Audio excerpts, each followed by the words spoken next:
Hey everyone, welcome to Ezekiel's Army.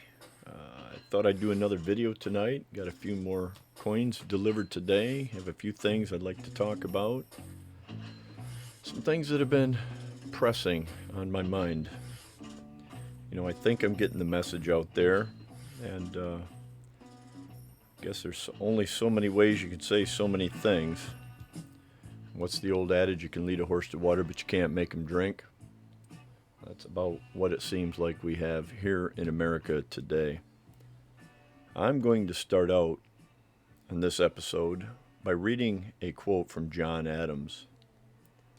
And this is what it says. All the perplexities, confusion, and distress in America arise, not from defects in their Constitution or Confederation, not from want of honor or virtue, so much as from the downright ignorance of the nature of coin, credit, and circulation. And those words certainly ring true today. Since early last year, we've seen numerous articles attempting to articulate what they call a rebounding U.S. dollar. I personally find this laughable, and at best a continuation of the brainwashing propaganda that has convinced the masses that worthless Federal Reserve notes actually represent money or currency. And unless the dollar has regained any of the 98% of its lost value, actually stolen value would probably be a more accurate description, for sure of what has happened to Americans over the last 108 years since the Federal Reserve Act of 1913. But unless it has regained some of its value, the dollar most certainly is not rebounding. But that's a story they're going to feed to the drooling masses. It has been a slow siphoning off of America's wealth, one penny at a time, so that no one would even notice.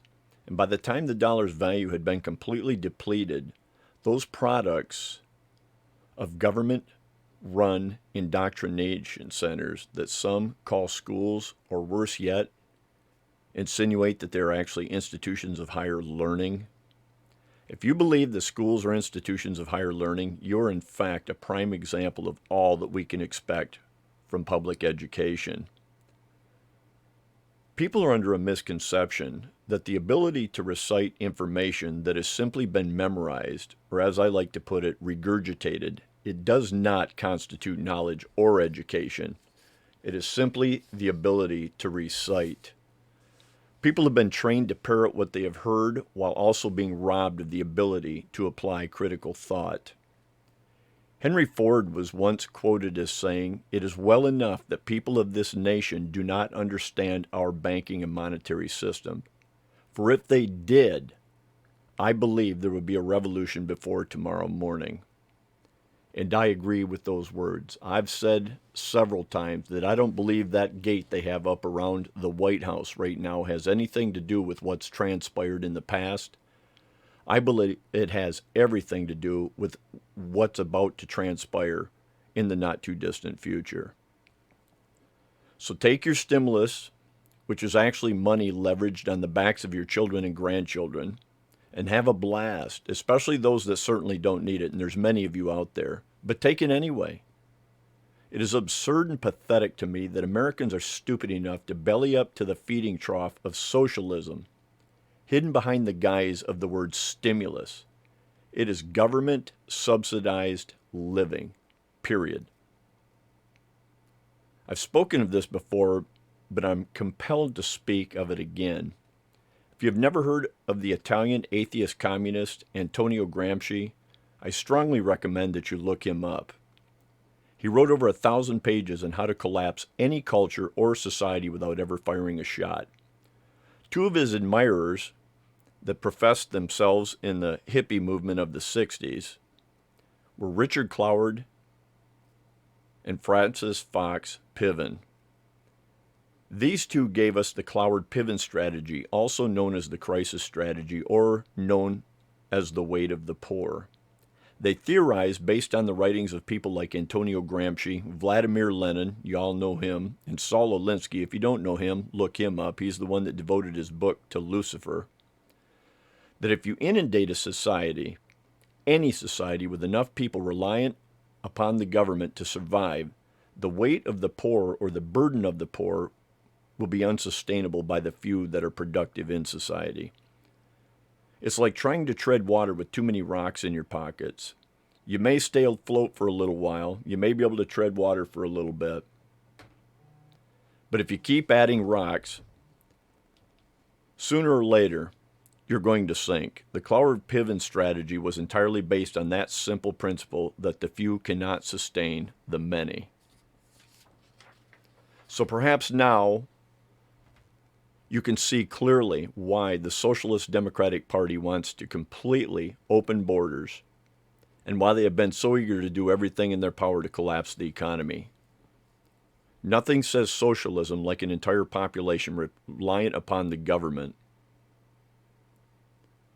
to live. Anyone with a third-grade education would know that our current level of debt, coupled with the unproductive burden of an ever larger population relying on the stimulus check that is freshly printed by the Federal Reserve and leveraged, as I said, on the future paychecks of your children and grandchildren, I think it's reasonable to assume that America is going down nose first. No, folks, the dollar is not rebounding. That is a mathematical impossibility. Think about this for a second. All Federal Reserve notes are actually debt notes. So let me just go through this real quick. This right here is a Federal Reserve note or a debt note, okay? And so the Federal Reserve prints this and loans it to the United States, okay, to the Treasury. The Treasury then owes interest on this dollar that it borrowed to the Federal Reserve. So where do you get the money to pay the interest for this dollar that they printed and loaned to America? Well, it's simple. They borrow another dollar. Well, where do you get the interest to pay this dollar? Simple again. You borrow another dollar. And that process goes on and on and on. And that is why it is an absolute impossibility to ever pay off the national debt of this nation. And they know it. The other problem we have is that with them printing with reckless abandon trillions of these and handing them out like monopoly money, this is really simple, folks. What makes diamonds valuable? Most would say their scarcity, though I disagree. I don't believe diamonds are actually scarce. But the value of anything, I don't care if it's an antique vintage collector's car, I don't care if it's a rare silver coin in incredibly mint state condition, the more there is of anything, the less value it has. And that's exactly what we're dealing with here, folks. The more of these they print, the less each previous dollar printed is worth. This is just simple supply and demand. So when you think about this, this is what I'm going to show you. This right here is a $100 bill. Back in 1913, when they began printing these $100 bills, it was worth exactly that. You had the purchase power of $100. Since then, to date, the actual purchase power of this $100 bill, and if you don't believe me, I beg any of you or all of you to look this up, folks. It is truth, documented truth. The buying purchase power of this same $100 bill today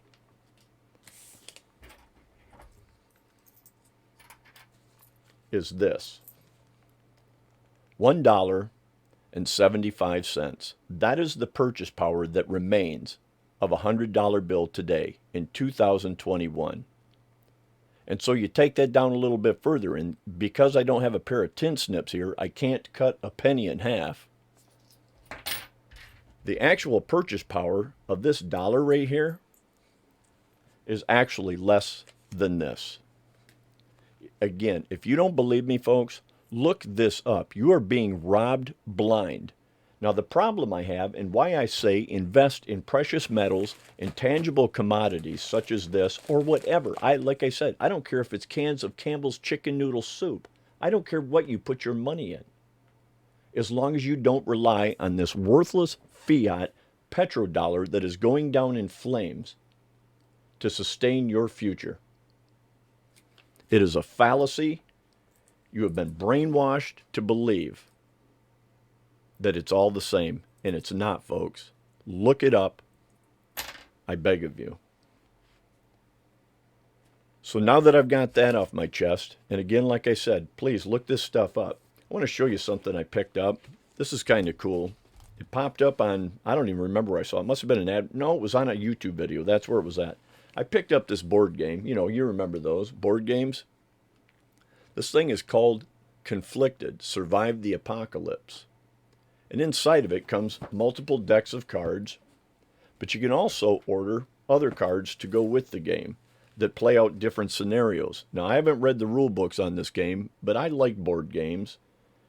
And I think it's a good opportunity for people to brush up on their social skills and their interaction skills besides sitting in a bar and getting drunk or getting stoned, where people just sit around and talk and drink coffee and have a good time and talk about things that actually matter in this world.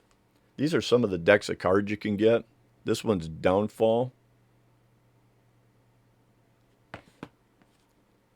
This one's Survival Scenarios.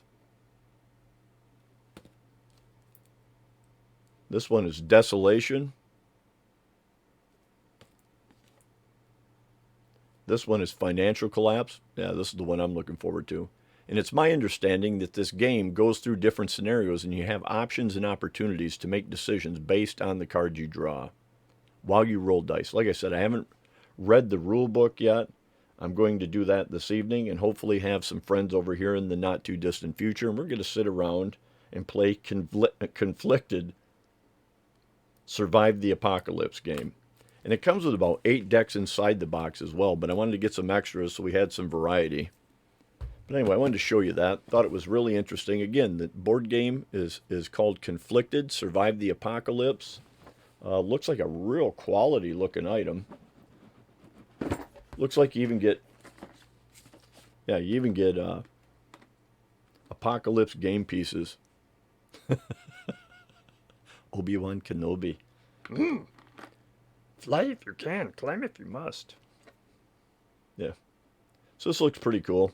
Never been excited about a board game before, but this looks pretty interesting. So, acting like a little kid. I'm 58 years old. I'll be 59 in March 10th. But, yeah. So, anyway, if you're interested, look that game up. Conflicted. Survive the Apocalypse.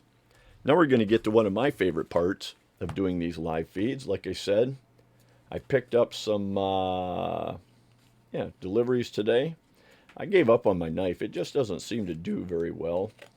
Cutting these packages open, I'm always afraid I'm going to damage one of the coins inside, so I'm going to take a shortcut. And as you all know by now, any of you that have watched any of my videos,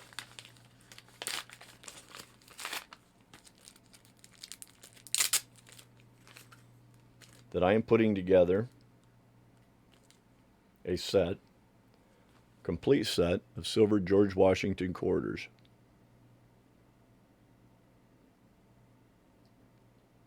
And as you can see, I have not picked up my new camera yet, but it is ordered. I think my wiggling's half the problem. There you go. Look how beautiful these things are. But folks, this is how I'm choosing to preserve my wealth, okay?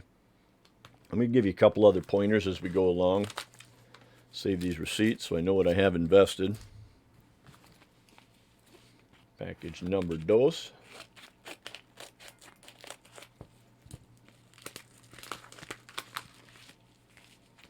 Fling that off to the side. And what do we got here? Mr. Johnny Stapler. All right. See what we got. Hope this doesn't bore you guys. If it bores you, just put it in the comments. Say, hey, we don't feel like looking at your shit. But I just want to show you. I put my money where my mouth is, folks. 1953 Denver Mint. Beautiful coin. I said, I think half the problem with this camera is me. I think I drink too much coffee in it. If I come back here, oh yeah, and then come in Slowly. Look at that. I guess it's just a matter of approach. So anyway, there's that one. Going off into a couple more. I think I got 3 or 4-ish.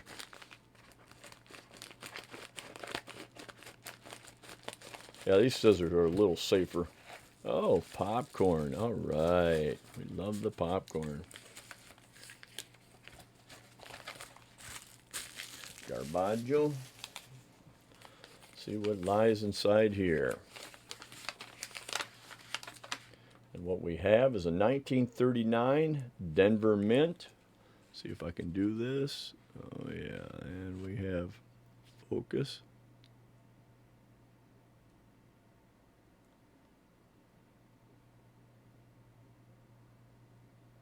This is the most persnickety camera I have ever dealt with. But another beautiful mint state. I'd say probably about MS63, MS64. If you don't know what that is, look it up. Look it up. Expand your mind. Expand your horizons. Let's just, ooh, that's got popcorn. I don't think I'll just toss that off to the side. I think I'll set that one gently. Okay, let's open this one. Folks, there are a number of ways to invest in precious metals. This is just one approach. Like I said, I buy it in all different ways, but I have the skill set to do that. I'm going to show you a couple books I have that can help you on your way to doing the same.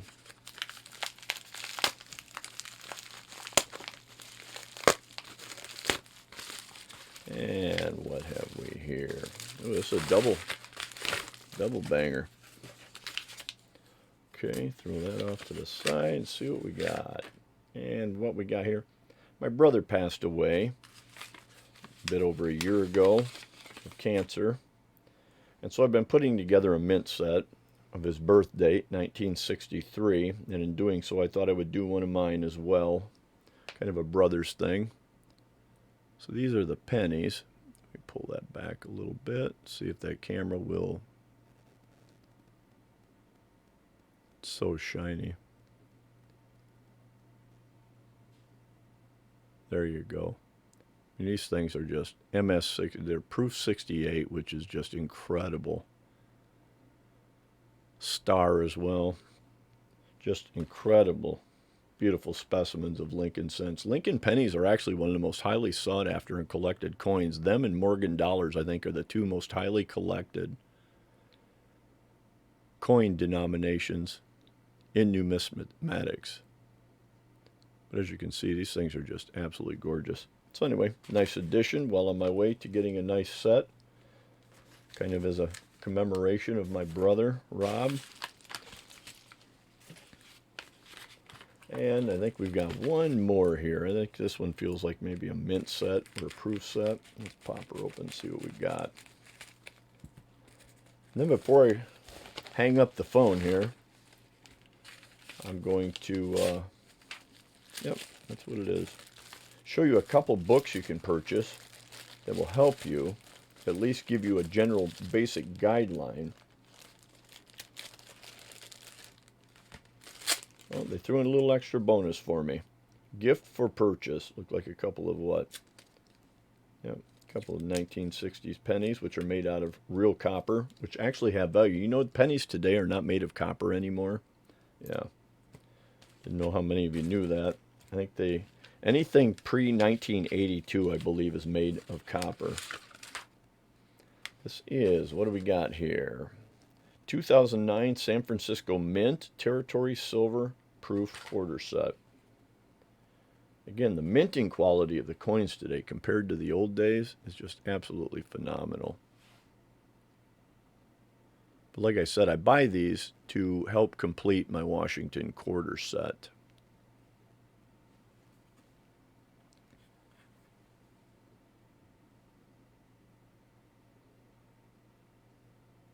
Just absolutely blast white, beautiful specimens. So anyway, that's what I do. Now I'm going to show you the books that I recommend if anybody's interested in getting into collecting precious metals. There's a couple of books. They put one of these out every year.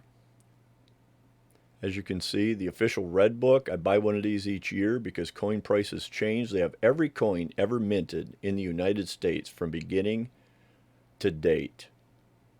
This is 2021, and as you can see, it gives you every coin, every description, every cost, every variation, even double dies and stuff like that, which means nothing to a lot of you people. But it's just a really, really good book to have. It's got lots of information, historical information, all the commemoratives, just a treasure trove of information to anybody that's interested in getting into precious metals or coin collecting. Strongly recommend this. The other book for anybody looking to get into actually collecting coins, numismatics is an incredible hobby, and it's just steeped in history, which is one of the reasons I do it. I love history.